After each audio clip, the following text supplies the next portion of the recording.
नमस्कार, आपका हमारे YouTube चैनल में स्वागत है। दोस्तों, मैं बता दूं कि अभी जो है जीएसएससी यानी झारखंड कर्मचारी चयन आयोग के द्वारा बहुत ही बड़ी वैकेंसी निकल कर आ रही है। उसके बारे में मैं आपको अपने इस वीडियो में बताऊंगा। उससे पहले अगर आप हमारे चैनल में नए हैं तो चैनल को सब्सक्राइब करके बेल आइकन को प्रेस करना बिल्कुल भी ना भूलें, ताकि आने वाले जितने भी सारे झारखंड के एग्ज़ाम्स हो, ठीक है, इसके अलावा अन्य आपका बिहार स्टेट के एग्ज़ाम्स हो, उत्तर प्रदेश स्टेट के एग्ज़ाम हो, बंगाल स्टेट के एग्ज़ाम हो, राजस्थान स्टेट के एग्ज़ाम हो या देश भर में अन्य किसी भी स्टेट्स के एग्ज़ाम हो, उसकी जानकारी मिले। साथ ही साथ एसएससी के एग्ज़ाम्स हो, रेलवे के एग्ज़ाम्स हो, बैंकिंग के एग्ज़ाम्स हो, यूपीएससी के एग्ज़ाम्स हो, सारे एग्ज़ाम्स की जानकारी के नोटिफिकेशन हमारे चैनल एग्जामिनर नोटिस बॉक्स की ओर से दी जाती है। तो हमारे चैनल को सब्सक्राइब करना बिल्कुल भी ना भूलें, ठीक है। तो ये क्या है, कुछ खास नोटिफिकेशन जो झारखंड कर्मचारी चयन आयोग के द्वारा आज ही की डेट में 28 दिसंबर 2021 की डेट में रिलीज़ किया गया।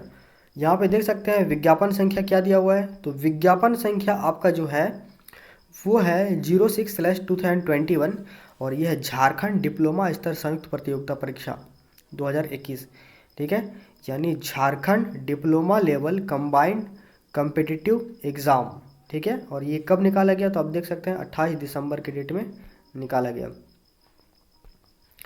क्या कहा जा रहा है, एक एक करके हम लोग इसको जानते हैं, ठीक है। यहाँ पे आप देख सकते हैं लिखा हुआ है कि डिप्लोमा स्तर विभिन्न पदों पर भर्ती हेतु झारखंड डिप्लोमा स्तर संयुक्त प्रतियोगिता परीक्षा 2021 के लिए ऑनलाइन आवेदन कब से होगा। तो आप देख सकते हैं कि ऑनलाइन आवेदन जो आपका होगा वो आपका 23 जनवरी 2022 से होगा और ये 22 फरवरी 2022 तक चलेगा और ये मध्यरात्रि तक आमंत्रित किए गए हैं। आवेदन संबंधी विस्तृत विवरणिका आयोग की वेबसाइट कहाँ पे मिलेगा, JSSC.nic.in पर मिलेगा और यहीं से जाकर आपको ऑनलाइन भी करना है। अभ्यर्थी विवरणिका में अंकित अर्हतानुसार, यानी जो भी आपको योग्यता अनुसार एवं शैक्षणिक योग्यता तथा निर्धारित आयु सीमा के अंतर्गत ऑनलाइन आवेदन दे सकते हैं, ठीक है। आवेदन पत्र आयोग के वेबसाइट www.jssc.nic.in पर जाकर लॉगिन करके समर्पित किया जा सकता है। आगे देखिए क्या कहा जा रहा है। दिनांक 25 फरवरी 2022 की मध्य रात्रि तक परीक्षा शुल्क भुगतान एवं फोटो एवं हस्ताक्षर अपलोड कर आवेदन पत्र का प्रिंट आउट लेने के लिए 27 फरवरी 2022 की रात्रि तक लिंक उपलब्ध रहेगा। दिनांक 28 फरवरी 2022 के 11 बजे पूर्वाह्न से दिनांक 2 मार्च 2022 के मध्य रात्रि तक ऑनलाइन आवेदन पत्र में अभ्यर्थी का नाम, जन्म तिथि, ईमेल आईडी एवं मोबाइल संख्या को छोड़कर किसी भी अशुद्ध प्रविष्टि को संशोधित करने के लिए पुनः लिंक उपलब्ध कराई जाएगी। यानी अगर किसी प्रकार का आप एप्लीकेशन भरने में गलती करते हैं तो आपको इसके लिए तारीख दिया जाएगा, ठीक है। रिक्तियों की संख्या एवं अन्य सूचना तत्संबंधी विवरणिका में अंकित है। तो चलिए विवरणिका को भी हम लोग देख लेते हैं। तो ये है अगला PDF जो हमने डाउनलोड कर लिया है, झारखंड कर्मचारी चयन आयोग विवरणिका, ठीक है। विज्ञापन संख्या 06/2021 झारखंड डिप्लोमा स्तर संयुक्त प्रतियोगिता परीक्षा, ठीक है, यानी Jharkhand diploma level combined competitive exam कब से होने जा रहा है, 2021 से होगा। और यहाँ पे देख सकते हैं कार्मिक प्रशासनिक सुधार तथा राजभाषा विभाग झारखंड सरकार के पत्र इतना इतना ये सब तो लिखा हुआ है।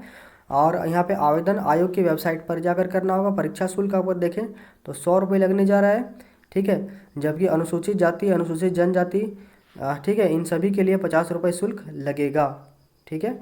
ज़्यादा डिटेल के लिए आप इसके ऑफिशियल साइट पर भी जाकर डाउनलोड कर सकते हैं।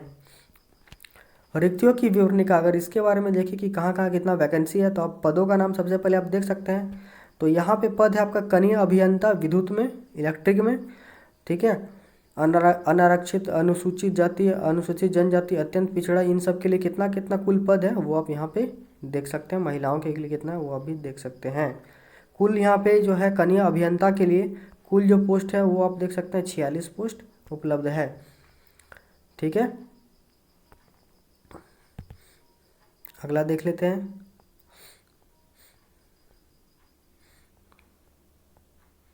अगला हमारा जो पद है वो कनीय अभियंता असैनिक में है।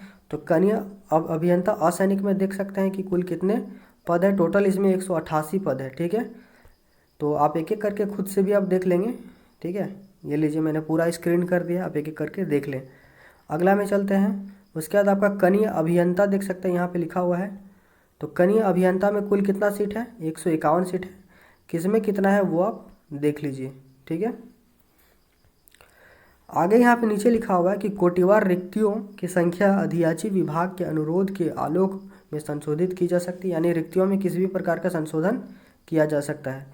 अन्य अधियाची विभागों से प्राप्त होने वाली अधियाचनाओं को इस विज्ञापन में शामिल किया जा सकता है तथा उक्त संशोधन के उपरांत पदों की संख्या में घटी बढ़ी हो सकती है, ठीक है, याद रखें। तो कनीय अभियंता का बात करें तो पे मैट्रिक्स लेवल 35,000 से आपका 1,12,000 के बीच बताया गया है वेतमान। और आपका कनीय अभियंता जो है असैनिक में आपका 35,000 से वही 1,12,400 के बीच बताया गया है। और कनीय अभियंता वेतमान में देखें, वेतनमान में तो ये 35,000 से 1,12,400 बताया गया है। न्यूनतम शैक्षणिक योग्यता का बात करें तो आप देख सकते हैं कि क्या इसमें मांगा गया है। तो सबसे पहले देखते हैं अभ्यर्थी जो हैं, अभ्यर्थियों को आयोग में आवेदन प्राप्त होने की अंतिम तिथि तक वांछित न्यूनतम शैक्षणिक योग्यता उत्तीर्ण होना चाहिए। क्या करना चाहिए? अभ्यर्थियों को आयोग में आवेदन प्राप्त होने की अंतिम तिथि तक वांछित न्यूनतम शैक्षणिक योग्यता होना चाहिए, ठीक है। जब तक आपका अंतिम तिथि है तब तक आपका शैक्षणिक योग्यता हो जाना चाहिए। अर्थात शैक्षणिक योग्यता के निर्धारण के लिए ऑनलाइन आवेदन देने के अंतिम तिथि के आधार पर माना जाएगा। यदि कोई मान लेते हैं कि इसका अंतिम तिथि जितना है उस तक आपको वो शैक्षणिक योग्यता हो जाना चाहिए, ये इसमें कहा जा रहा है।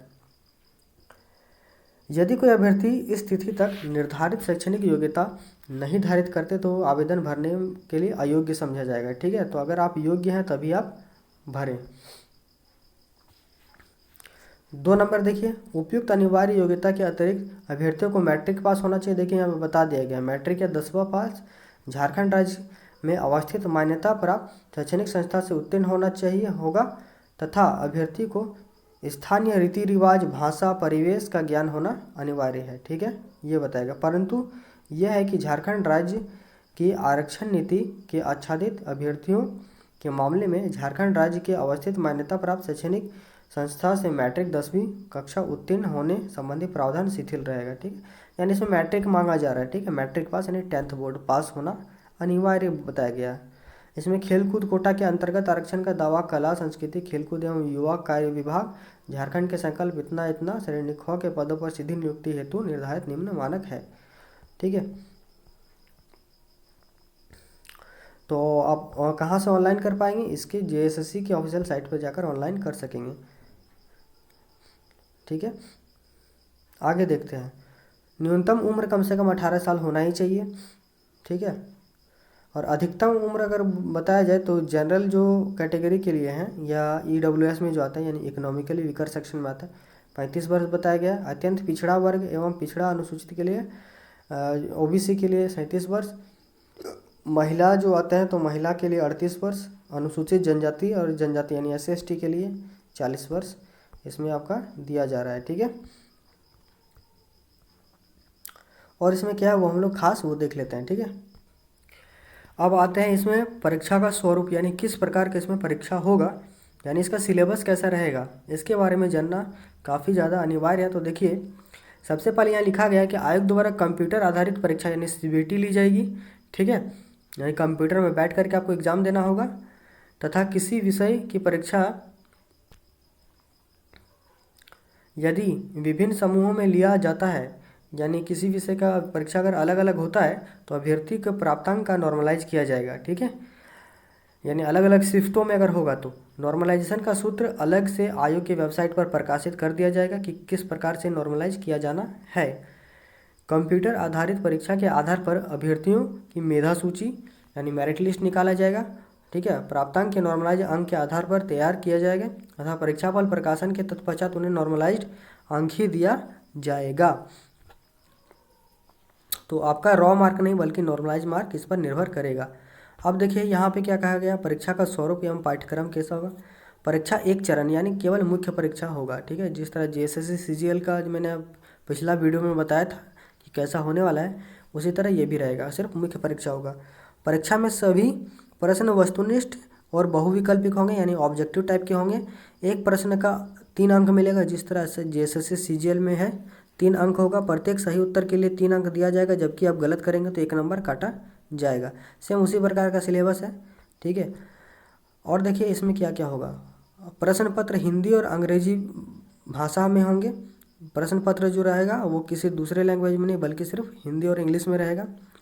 कनीय अभियंता यानी विद्युत के लिए, कनीय अभियंता असैनिक के लिए और कनीय अभियंता यांत्रिक के पदों के लिए सीधी नियुक्ति है। तो मुख्य परीक्षा के विषय एवं पाठ्यक्रम आप देख सकते हैं, मुख्य परीक्षा का क्या क्या विषय रहेगा और क्या क्या पाठ्यक्रम रहेगा, ठीक है। तो सबसे पहले अगर यहाँ पे ध्यान दें तो हम लोग पाते हैं कि मुख्य परीक्षा जो होगा तो मुख्य परीक्षा के लिए 2 पत्र होंगे, ठीक है। मुख्य परीक्षा के लिए 2 पत्र होंगे। यह परीक्षा 2 पालियों में होगी। प्रत्येक पत्र के परीक्षा की अवधि 2 घंटा का होगा। इसमें निम्न विषय होगा। देखिए कुल प्रश्न रहेगा, प्रश्न 2 पत्र होगा। पहला पत्र में कुल 120 प्रश्न रहेगा और आपको 2 घंटे का समय मिलेगा, जैसा कि यहाँ पे दिखाया गया है। और इसमें क्या क्या सब्जेक्ट रहेगा तो आपका सामान्य अभियांत्रिकी और सामान्य ज्ञान रहेगा। सामान्य अभियांत्रिकी से 40 क्वेश्चन, जबकि सामान्य ज्ञान से आपका सामान्य अभियांत्रिकी से 80 क्वेश्चन, जबकि सामान्य ज्ञान से आपका 40 क्वेश्चन, यानी टोटल 120 क्वेश्चन रहेगा। कितना घंटे का समय मिलेगा? 2 घंटे का समय मिलेगा। कितना कुल प्रश्न हो गया? 40 और 80 120 प्रश्न, तो टोटल 120 प्रश्न रहेगा। हर क्वेश्चन में 3 नंबर मिलेगा, गलत करेंगे तो 1 नंबर काटा जाएगा। तो ये पहला पत्र के लिए मैंने बताया था। अब देखिए दूसरा पत्र। दूसरा पत्र यहाँ पे है जो आप देख रहे हैं, ठीक है। विषय आपका इसमें क्या रहेगा? अभियांत्रिकी। और कुल इसमें 120 प्रश्न रहेगा, सेम टू सेम, और 2 घंटे का समय मिलेगा।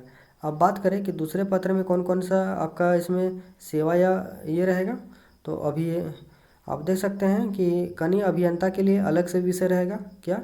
विद्युत के लिए विद्युत अभियंत्रण, जबकि कनीय अभियंता यानी असैनिक के लिए आपका सिविल अभियंत्रण, और कनीय अभियंता यांत्रिक के लिए आपका यांत्रिक अभियंत्रण।